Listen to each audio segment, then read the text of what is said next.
अहो मला मांडून द्या ना. हे झाल्यावर देतो. हो, हे झाल्यावर देतो. बसा बसा आपण. हे झाल्यावरती देऊ. चरणसिंगजी झाल्यावर देऊ. चला बोला. अध्यक्ष महोदय, माझ्या मतदारसंघातला फार महत्वाचा विषय, प्रत्येक अधिवेशनमध्ये हा विषय मी मांडलेला आहे. अध्यक्ष महोदय, माझ्या बीड नगरपालिकेचा हा विषय आहे आणि अमृत पाणी पुरवठ्याचा योजना तिथे झालेली. शहरामध्ये बॅकवॉटरच्या पहिली एक योजना झाली होती, ती आर पाटलांनी तिथं उद्घाटन केलं होतं.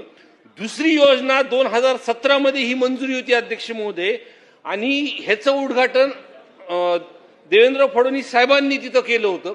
योजना पूर्णपणे झाली. 3 लाख शहराची लोकसंख्या आहे.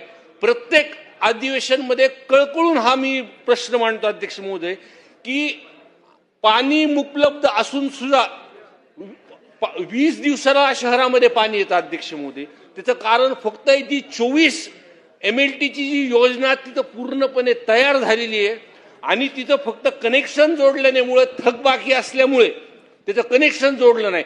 जर ते कनेक्शन जोडलं अध्यक्ष महोदय तर 2 दिवसाला किंवा 1 दिवसाला बीड शहरामध्ये पाणी येईल. म्हणून माझी कळकळीची विनंती आहे. पण ह्याचं उद्घाटन फडणवीस साहेबांनी केलं होतं आणि अजितदादा हे बीडचे पालकमंत्री होते.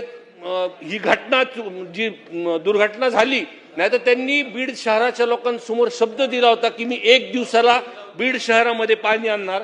आणि दुसरं, आत्ताही तिथे पालकमंत्री सुनेत्राताई आहेत. म्हणून बीड शहराच्या लोकांची इच्छा आहे की त्यांनी आपल्या मार्फत मी सरकारला तिथं मांडतो की 15 वित्त आयोगमध्ये आता बीड नगरपालिकेकडे 48 कोटी रुपये आलेले आहेत. या 48 कोटी सुद्धा आपण MSEBचे जर पैसे वर्ग केले अध्यक्ष महोदय, तर जे 20 दिवसाला पाणी बीड शहराला, बीडच्या लोकांना तिथं भेटतं ते 1 ते 2 दिवसाला भेटेल. माझी विनंती आपल्याला की आपल्या मार्फत आपण सरकारला बोलून हे जर पैसे मला वळून दिले तर बीड शहरामध्ये 1 ते 2 दिवसाला पाणी येईल.